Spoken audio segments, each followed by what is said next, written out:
Hello बच्चों, तो last time हमने देखा था कि फिफ्थ क्वेश्चन तक, अप टू फिफ्थ क्वेश्चन यानी 6.1 एक्सरसाइज के फिफ्थ क्वेश्चन तक हमने किस तरह से सॉल्व किए। ठीक है, उसका मैंने आपको बता दिया था बेसिक मेथड क्या है कि आपके पास जितने भी क्वेश्चंस हैं उनको जस्ट एक ही तरीके से सॉल्व किया जाता है, बाय दैट टेबल, जो मैंने आपको फर्स्ट वीडियो में बताया था। राइट, अब आपको उन्हीं के थ्रू सॉल्व करना था। मैं आगे के क्वेश्चंस को सॉल्व करने जा रहा हूँ, एक बार आप चेक करिएगा।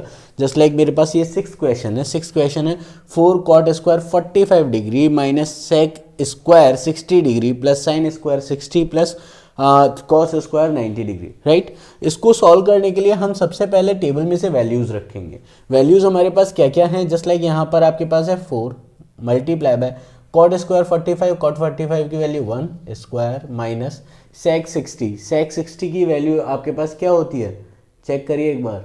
यस करेक्ट, 2 का स्क्वायर प्लस साइन 60 की वैल्यू आपके पास क्या होगी, yes √3/2 whole square plus cos 90 की वैल्यू होती है 0 होल स्क्वायर। अब आप इसको जब सॉल्व करेंगे तो यहाँ पर आपके पास आएगा 4 × 1 माइनस 4 प्लस 3/4 प्लस 0। लास्ट में इन द लास्ट आपके पास यहाँ पर ये बचेगा 4 माइनस 4 प्लस 3/4, बिकॉज 0 तो आपका हट गया। अब ये दोनों आपस में कैंसिल हो गए, 0 बचा कितना 3/4। तो आपके पास जो क्वेश्चन का आंसर बचा दैट इज 3/4। इसी तरह से आपके पास ये सेवन्थ क्वेश्चन है। सेवन्थ क्वेश्चन को जब आप सॉल्व करेंगे तो सेवन्थ क्वेश्चन में आपके पास क्या होगा, 4 अपॉन कॉट स्क्वायर 30। ओके, तो कॉट 30 की जो वैल्यू है हमारे पास आती है √3, इसका होल स्क्वायर करना है, plus 1 upon sine 30 that is 1/2 whole square minus cos square 45 है तो ये हो जाएगा 1/√2 होल स्क्वायर। इसी तरह से इसको आगे सॉल्व करेंगे तो सॉल्व करते वक्त हमारे पास क्या होगा, ये होगा 4/3 प्लस यहाँ 1/2 का स्क्वायर 1/4 होगा, 4 ऊपर जाएगा तो ये बचेगा 4/1 माइनस 1/2। करेक्ट। अब यहाँ एलसीएम आपके पास कितना आएगा, एलसीएम आप यहाँ चेक कर सकते हैं 6 आएगा एलसीएम। 6 एलसीएम आने के बाद यहाँ न्यूमरेटर क्या क्या हो जाएगा, तो यहाँ पर तो आपके पास हो जाएगा 8 प्लस यहाँ आपके पास हो जाएगा 24 माइनस यहाँ आपके पास कितना होगा 3 × 1 = 3। करेक्ट। अब यहाँ पर आपके पास क्या होगा, 8 में से 3 माइनस करिए कितना बचा 5, 24 में ऐड करिए कितना बचा 29। करेक्ट, तो 29/6 ये आपका आंसर। तो इस तरह से आपके 6th और 7th क्वेश्चन है, एक बार आप नोट कर लीजिए फटाफट।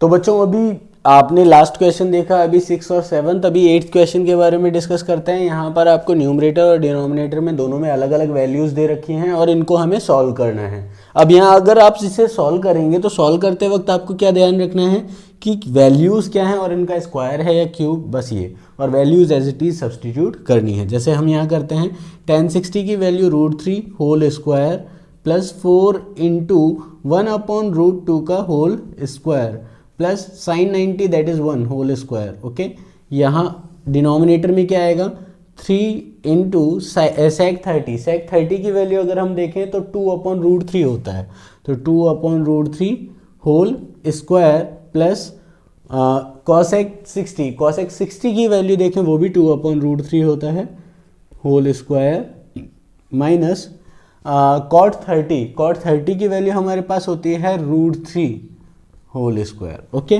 तो यहाँ तक सारी वैल्यूज रख दी एज इट इज़। अब आपको इसे सॉल्व करना है। यहाँ हो जाएगा आपके पास 3 प्लस 4 × 1/2 प्लस 1 होल अपॉन, यहाँ डिनोमिनेटर में आपके पास क्या हुआ, ये देखिए 3 multiply by 4/3 plus 4/3 minus 3। Okay, तो यहाँ 3 से 3 कैंसिल, ये बचा 4 माइनस 1 आपके पास कितना हुआ, डिनोमिनेटर में तो बचा 1 प्लस 4/3 और न्यूमरेटर में जहाँ तक मैं देख सकता हूँ 2 से 4 कैंसिल 2 टाइम्स, यहाँ बचा 2, 3, 2 और 1 कितना हुआ, करेक्ट 6। तो अब आपके पास नीचे डिनोमिनेटर में वैल्यू बची है, बस उसे सॉल्व करना है, दैट्स इट।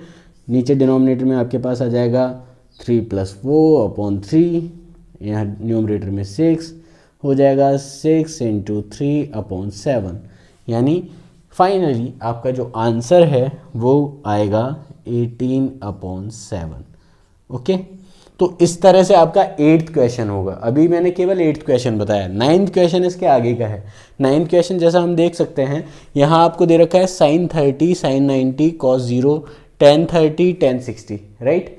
अब आपको वैल्यू सब्सटीट्यूट करनी है। वैल्यू सब्सटीट्यूट करने के लिए क्या करेंगे, sin 30 की value 1/2 minus sin 90 1 plus 2 into 1 whole upon tan 30 की वैल्यू हमारे पास होती है 1/√3 एंड मल्टीप्लाई बाय √3। √3 से √3 कैंसिल, दैट्स इट। यहाँ आपके पास कितना बचा, 1/2 माइनस 1 प्लस 2 अपॉन यहाँ कितना हुआ 1। ठीक है, 2 में से 1 माइनस कीजिए, कितना हुआ 1। 1 प्लस हाफ कितना हो गया 1.5, यस 3/2, दैट्स योर आंसर। तो इस तरह से आपके पास 8th और 9th क्वेश्चन भी हो गए। एक बार जल्दी से आप इसे नोट कर लीजिए फटाफट। ओके बच्चों, अभी आपने 8th और 9th क्वेश्चन देखा। अब आपके पास है 10th क्वेश्चन। 10th क्वेश्चन में आपको क्या दे रखा है, 2 tan 30 upon 1 minus tan square 30।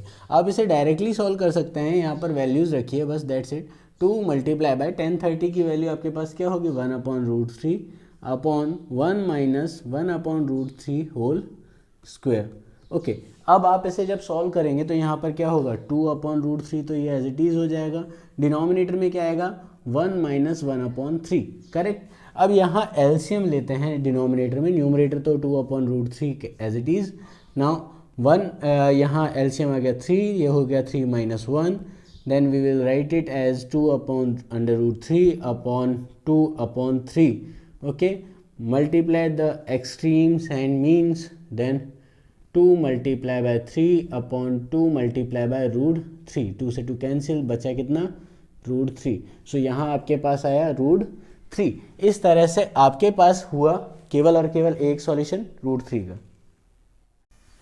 Okay बच्चों, तो 10th क्वेश्चन तक हमने देखा कि 10th क्वेश्चन तक हम किस तरह से इसे सॉल्व कर सकते हैं, राइट। वहाँ केवल और केवल एक ही काम था आपका, उसको जस्ट सॉल्यूशन फाइंड आउट करना, उसमें वैल्यूज रखना और सॉल्यूशन फाइंड आउट करना।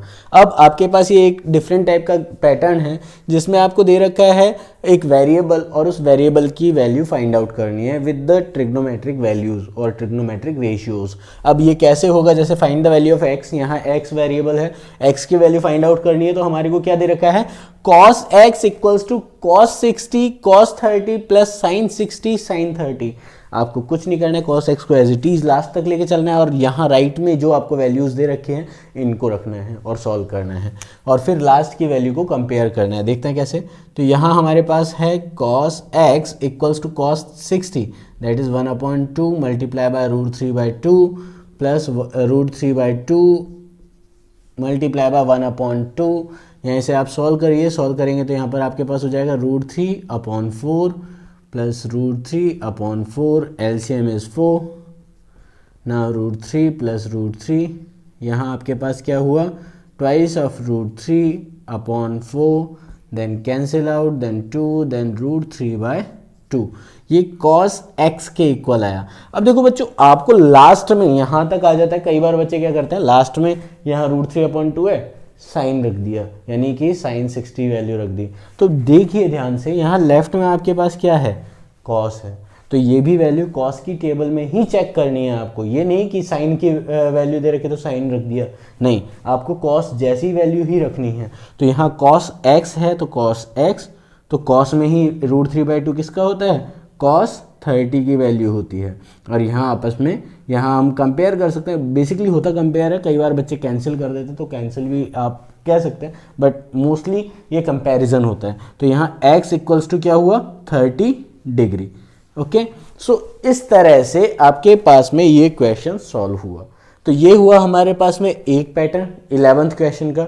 बाकी के मैंने आपको क्वेश्चन सभी करवाए हैं from question number 6 to question number 10 और 11th का फर्स्ट पैटर्न। ठीक है, आपके 11th के बाकी के 2 क्वेश्चन और हैं, वो भी आपको अच्छे से करने। जल्दी से आप इसे सॉल्व कीजिए और सॉल्व करने के बाद में आप मुझे जल्दी से कमेंट सेक्शन में लिख के भेजिए आपको ये टॉपिक समझ में आया या नहीं। अगर कोई क्वेरी अभी भी रही है तो प्लीज़ कमेंट करके ज़रूर बताइए। और हाँ, चैनल को सब्सक्राइब करना ना भूलें, जस्ट बिकॉज क्योंकि आपको अपडेट रेगुलरली जो मिल रहे हैं वो चैनल पे ही मिल रहे हैं। So for today have a good day.